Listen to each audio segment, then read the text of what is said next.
வணக்கம், welcome to Sushil's kitchen. இன்னைக்கு செய்ய போகிறது முந்திரி பக்கோடா. ரொம்ப சுலபமாக செய்திடலாம். வாங்க ஆரம்பிப்போம். இதுக்கு 1 கப் முந்திரி, 1 கப் கடலை மாவு, 1/2 கப் அரிசி மாவு எடுத்திருக்கேன். முதல்ல ஒரு பாத்திரத்தில் 1 ஸ்பூன் நெய் சேர்ப்போம்.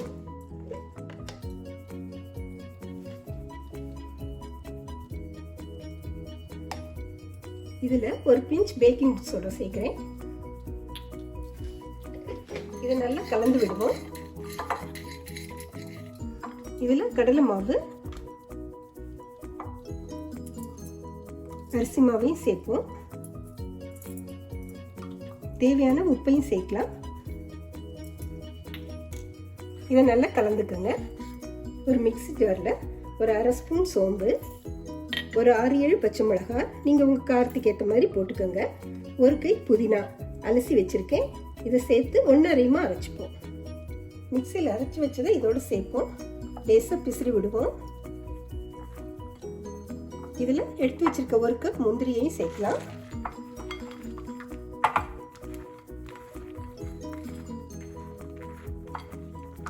கொஞ்சமாக தண்ணி கலந்துப்போம்.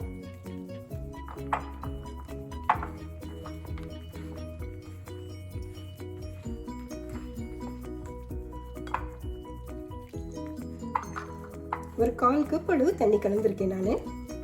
இதில் 2 ஸ்பூன் சூடாக எண்ணெய் விடுறேன். பாருங்க, இந்த பதம் இருக்கணும். ரொம்ப தண்ணி ஊற்றிடாதீங்க. பொரிக்கிறதுக்கு அடுப்பில் எண்ணெய் வச்சுருக்கேன். சூடாயிடுச்சு. தீ மிதமாக இருக்கட்டும். இப்போ கொஞ்சம் கொஞ்சமாக கிள்ளி போடுறேன்.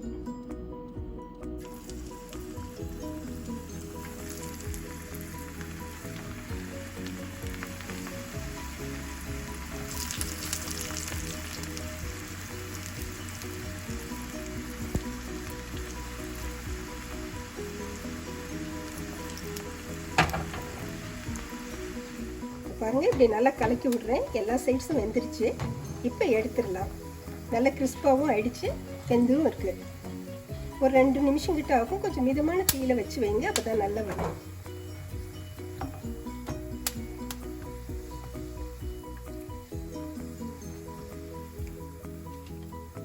எல்லா மாவையும் இப்படி கிள்ளி போட்டு பொரிச்சு எடுத்துட்டேன்.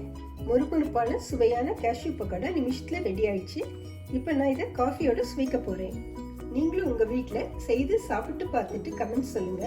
இந்த வீடியோவை உங்க நண்பர்கள் உறவினர்களுக்கு ஷேர் செய்யுங்க. பிடிச்சிருந்தா லைக் பண்ணுங்க. சுஷீல்ஸ் கிச்சனுக்கு மறக்காம சப்ஸ்கிரைப் பண்ணுங்க. தேங்க்யூ.